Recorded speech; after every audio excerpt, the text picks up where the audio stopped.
राष्ट्रकवि रामधारी सिंह दिनकर का आधुनिक काल के हिंदी कवियों में प्रमुख स्थान है।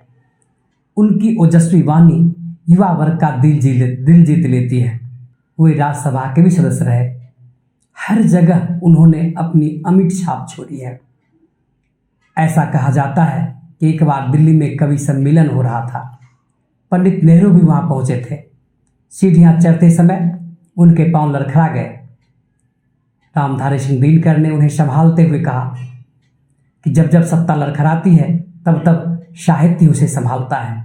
सच ही है, साहित्य में वह शक्ति है जो समाज के पथ प्रदर्शन का कार्य करती है। दिनकर जी की प्रमुख रचनाओं में कुरुक्षेत्र भी है। कुरुक्षेत्र 7 सर्गों में विभाजित है। शक्ति और क्षमा कविता कुरुक्षेत्र के तृतीय सर्ग से लिया गया है। धर्मराज युधिष्ठिर युद्ध की भयावहता से व्यथित हैं, चिंतित हैं। उनके मन में शंकाएं हो रही है कि कहीं मैं ही युद्ध के लिए जिम्मेदार तो नहीं हूं। वे अपनी शंकाओं के समाधान के लिए सरसैया पर पड़े भीष्म पितामह के पास पहुंचते हैं। दोनों के साथ वार्तालाप होती है। वार्तालाप के क्रम में भीष्म उन्हें समझाते हैं कि तू इसके लिए उत्तरदायी नहीं है। तूने तो सब कुछ का सहारा लिया, सब कुछ जो संभव था तुमने अपनाया, लेकिन युद्ध अवश्यंभावी था। और सच ही कहा गया है, छीनता हो स्वत्व कोई और तू त्याग तप से काम ले, यह पाप है पुण्य है विच्छिन्न कर देना उसे, बढ़ रहा तेरी तरफ जो हाथ है। तू युद्ध के लिए जिम्मेदार नहीं है। तेरे साथ जो अन्याय हुआ है, तेरे धैर्य को जिसने दुर्बलता समझ लिया है, यह उसकी गलती है। और दोनों के बीच जो वार्तालाप हुई है वही शक्ति और क्षमा कविता में प्रस्तुत किया गया है। आइए उसका आनंद लें। क्षमा दया तप त्याग मनोबल सबका लिया सहारा, पर नर व्याघ्र सुयोधन तुमसे कहो कहाँ कब हारा। क्षमाशील हो रिपु समक्ष तुम विनत हुए जितना ही, दुष्ट कौरवों ने तुमको कायर समझा उतना ही। क्षमा शोभती उस भुजंग को जिसके पास गरल हो, उसको क्या जो दंतहीन विषरहित विनीत सरल हो। 3 दिवस तक पंथ मांगते रघुपति सिंधु किनारे, बैठे पढ़ते रहे छंद अनुनय के प्यारे प्यारे। उत्तर में जब एक नाद भी उठा नहीं सागर से, उठी अधीर धधक पौरुष की आग राम के सर से। सिंधु देह धर त्राहि त्राहि करता आ गिरा शरण में, चरण पूज दास्ता ग्रहण की बधा मूढ़ बंधन में। सच पूछो तो सर में ही बसती है दीप्ति विनय की, संधि वचन संपूज्य उसी का जिसमें शक्ति विजय की। सहनशीलता क्षमा दया को तभी पूजता जग है, बल का दर्प चमकता उसके पीछे जब जगमग है। क्षमा दया तप त्याग मनोबल सबका लिया सहारा, पर नर व्याघ्र सुयोधन तुमसे कहो कहाँ कब हारा। यहाँ भीष्म पितामह युधिष्ठिर को समझाते हुए कहते हैं कि तुमने तो क्षमा दया तप त्याग और मनोबल सबका सहारा ले लिया, पर नर रूपी व्याघ्र, नर रूपी जानवर सुयोधन अर्थात दुर्योधन ने कहो तुमसे कब हार मानी।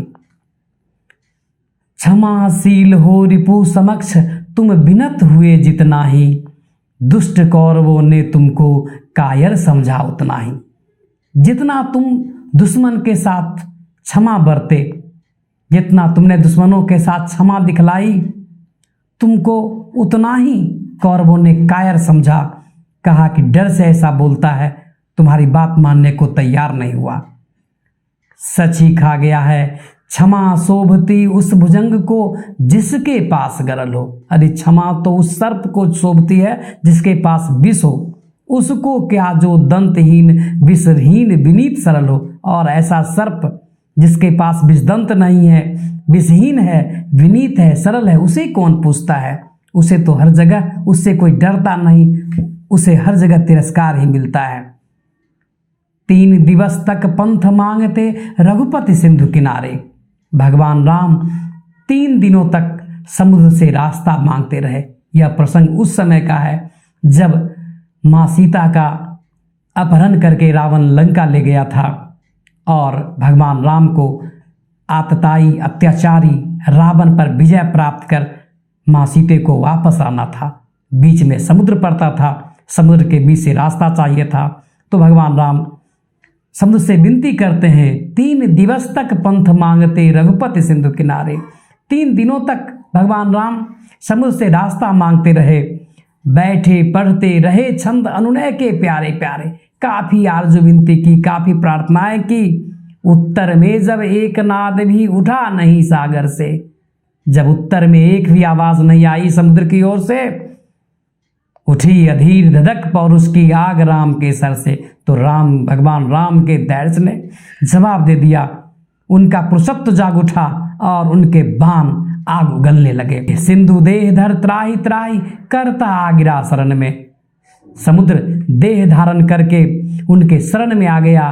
त्राहि माम, मुझे बचाओ, मुझे बचाओ, प्रार्थना करने लगा और वह उनका चरण पूजने लगा, उनकी दास्ता ग्रहण की और उनके बंधन में बंधा। इसलिए कहा गया है, सच पूछो तो सर में ही बसती है दीप्ति विनय की।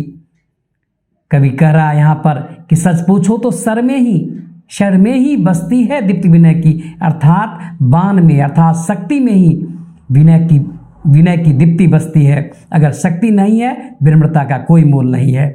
संधि वचन संपूज्य उसी का जिसमें शक्ति विजय की। संधि वचन उसी का पूजा जाता है, उसी की संधि को मान्यता मिलती है जिसमें विजय की शक्ति होती है।